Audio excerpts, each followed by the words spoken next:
আপনাদের স্বাগত জানাচ্ছি ভয়েস অফ আমেরিকা ওয়াশিংটনের এই আলোচনা চক্র অনুষ্ঠানে। আজকের আলোচনার মূল বিষয়টি হচ্ছে যুক্তরাষ্ট্র বাংলাদেশ সম্পর্ক, বিশেষত ব্যবসা বাণিজ্যের ক্ষেত্রে যে সম্পর্কটি। এই সম্প্রতি মিট বাংলাদেশ এই শিরোনামে, যেখানে বলা হচ্ছে যে meet Bangladesh Asia's big opportunity, এই শিরোনামে একটি আলোচনা চক্র অনুষ্ঠিত হলো কিছুদিন আগেই। আলোচনা চক্রটি আয়োজন করেছিলেন তিনটি প্রতিষ্ঠান, US Bangladesh advisory council, Bangladesh brand forum এবং এখানে জনস হপকিন্স ইউনিভার্সিটির সাউথ এশিয়া যে বিভাগটি, সেই বিভাগ, বিশেষত সায়েন্সের অন্তর্ভুক্ত যে সাউথ এশিয়া বিভাগ। তো আজকের এই আলোচনা চক্রে আমরা এই বিষয়টির উপরই আলোকপাত করব।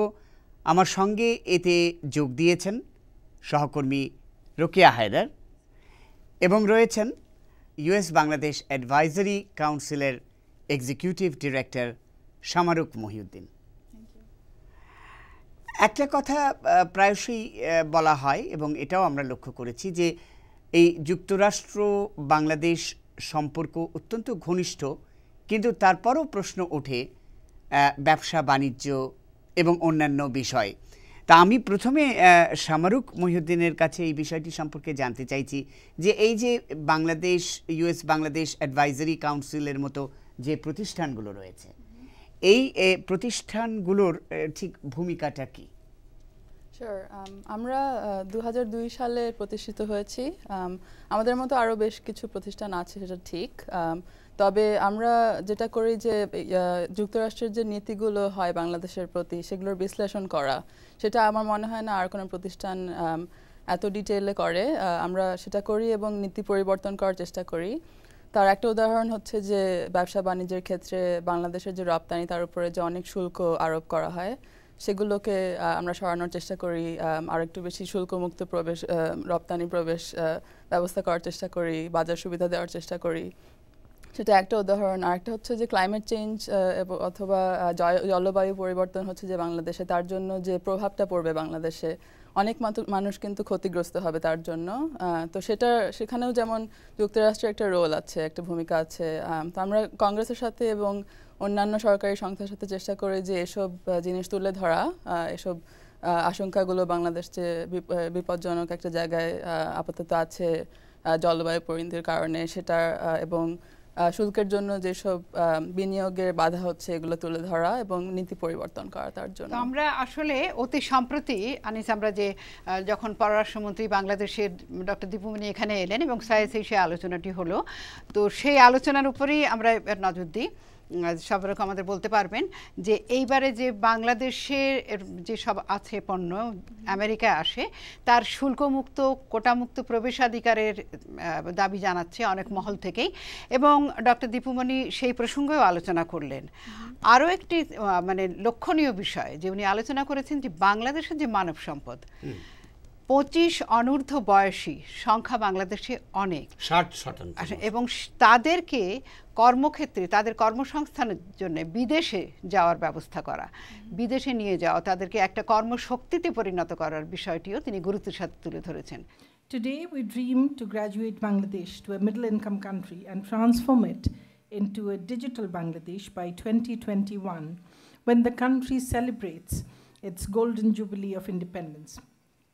Our dream is to see Bangladesh that it takes its rightful place in the Committee of Nations as an economically advanced country.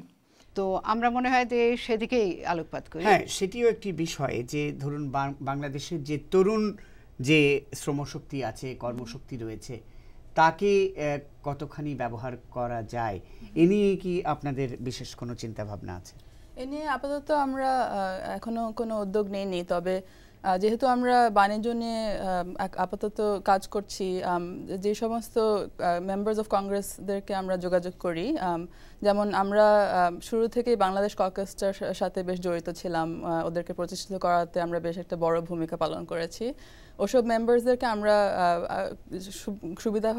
বেশ সুবিধাজনকভাবে বলতে পারি যে বাংলাদেশে আর কি কি অপরচুনিটি আছে আমেরিকায়, যেমন ম্যান পাওয়ার এক্সপোর্ট, আপনি যে উদাহরণ দিলেন সেটা একটা এক্সাম্পল, আর অন্যান্য এরিয়াতে ট্রেডে কি করে আরো বেশি সুবিধা করে দিতে পারে। ম্যান পাওয়ার এক্সপোর্ট নয়, আরেকটি বিষয় হচ্ছে যে যেহেতু সেখানে তরুণ কর্মক্ষম শক্তি রয়েছে এবং বলা হচ্ছে, দীপুমণি নিজেই বলেছেন যে সেখানে যে শ্রমশক্তিটি পাওয়া যাচ্ছে সেটি একটি প্রতিযোগিতামূলক বাজার আছে, তার একটা কম্পিটিটিভ দরে পাওয়া যাচ্ছে অন্যান্য জায়গার তুলনায়। তো সেজন্য বিনিয়োগের ক্ষেত্রেও কিন্তু সেখানে গিয়েও যদি কেউ বিনিয়োগ করতে চান, সে বিনিয়োগের জন্যও কিন্তু খুবই একটা উপযুক্ত ক্ষেত্র। হ্যাঁ, আমরা তাই মনে করি, এটা আমাদেরও বিশ্বাস, এবং আমরা চাচ্ছি যে একটা একটা করে আমরা নীতি পরিবর্তন করার চেষ্টা করছি। যদি নতুন লেজিসলেশন ইন্ট্রোডিউস হয়, সেটাই নতুন একটা অপরচুনিটি খুলে দেবে এইসব নতুন জিনিসপত্র অ্যামেন্ড করার। যেমন লেজিসলেশন অনেক কিছু অ্যামেন্ডমেন্ট যুক্ত হয়, সেগুলোর মধ্যে এটা একটা হতে পারে যে কি করে আমরা বাংলাদেশের শ্রমিকদেরকে আরেকটু বেশি অপরচুনিটি দিতে পারি আমেরিকায়, কি করে আরেকটু বেশি কৌশলী করতে পারি, এখানকার শিক্ষা অনুভব করে এই সমস্ত জিনিসে আমরা কাজ করতে পারি। বাংলাদেশে বিনিয়োগ সম্পর্কে যেটা বলছিলেন আপনি, যে বাংলাদেশে বিনিয়োগ বান্ধব কিনা, কারণ অনেকের দূর থেকে একটা আশঙ্কা থাকে যে বাংলাদেশে গেলে রেড টেপের প্রশ্ন আছে, সেখানে যে বিনিয়োগ করবে সেখানে পরিবেশটা কেমন হবে, রাজনৈতিক অস্থিতিশীলতা প্রধান একটা অন্তরায় হয়ে দাঁড়ায়। সেক্ষেত্রে আপনারা কি এই সব যে ভুল ভ্রান্তি বা আশঙ্কা আছে সেগুলো দূর করার ক্ষেত্রে কিছু করছেন? সেটাও আমরা করি, কারণ আমাদের যুক্তরাষ্ট্রের সরকার ছাড়া বাংলাদেশি সরকারের সাথে আমরা বেশ কাজ করি। আর তার একটা এরিয়া হচ্ছে যে বাংলাদেশের দুর্নীতি কিভাবে এখানে পারসিভ করা হয় সেটা নিয়ে আমরা ওদের সাথে ডিসকাস করি প্রায়, এবং সেটার কারণে বিনিয়োগে কি ধরনের বাধা হয়, কারণ আমরা আমেরিকাতেও প্রাইভেট সেক্টরের সাথে কাজ করি যথেষ্ট, এবং ওদের কি ধরনের পারসেপশন এটা আমরা বেশ বুঝতে পারি ওদের সাথে কথা বলে। Bangladesh has actually changed, and it has changed dramatically. The simple fact that for the last 10 years, over 10 years, as Professor Anderson has said, that we've been achieving a growth rate of over 6%. And in fact, this year, the Asian Development Bank has predicted that we will cross 7%.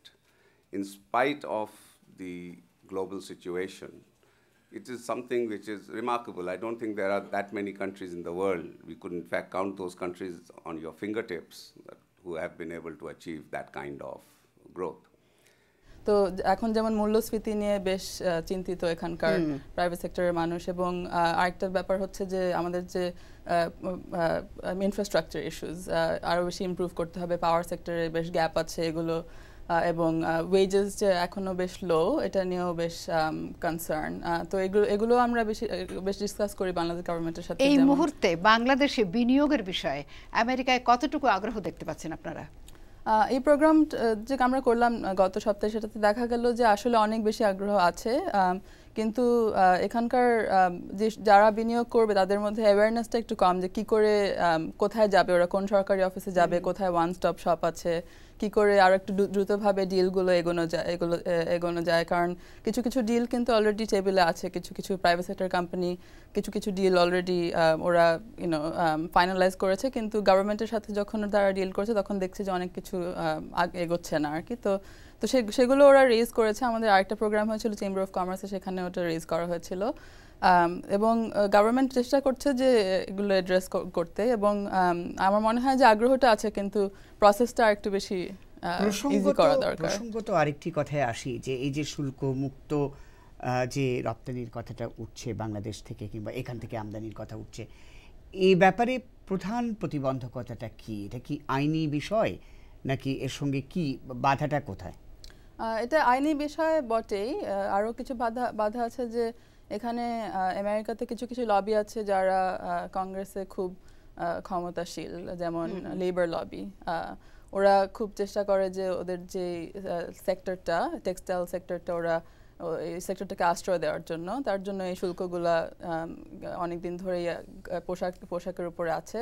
কিন্তু তার ফলে যেটা হয় যে অদক্ষ সেক্টরগুলোকে আশ্রয় দেওয়া হয় এবং ওই শ্রমিকরা অন্যান্য দক্ষ সেক্টরে যেতে পারে না, নিযুক্ত হতে পারে না। আর কিন্তু ওরা কংগ্রেসে খুবই ক্ষমতাশীল, যে কারণে দেখা যায় যে ওদের লবিং এর কারণে অনেক সময় জিনিসপত্র আটকে থাকে।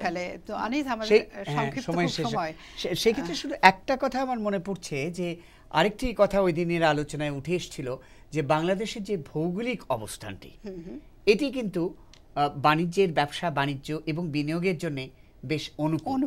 এর কারণ হচ্ছে একদিকে ভারত এবং অন্যদিকে চীন, এই দুটি অর্থনৈতিক শক্তি যখন উঠে আসছে তখন বাংলাদেশ, কারণ বাংলাদেশে দুটি সমুদ্র বন্দর রয়েছে, এই বিষয়গুলো কিন্তু খুব কাজে লাগাতে পারে। এবং কথাটি বলছিলেন যে অবকাঠামোর কথাটা, ইনফ্রাস্ট্রাকচারটা, সেটা গুরুত্বপূর্ণ বিষয়। তো আমাদের তো হাতে আর সময় নেই। রোকেয়া হায়দার, শামারুক মহিউদ্দিন, আমাদের আলোচনা চক্রটি এখানেই শেষ হলো। Anis Ahmed, voice of America, Washington বার্তা।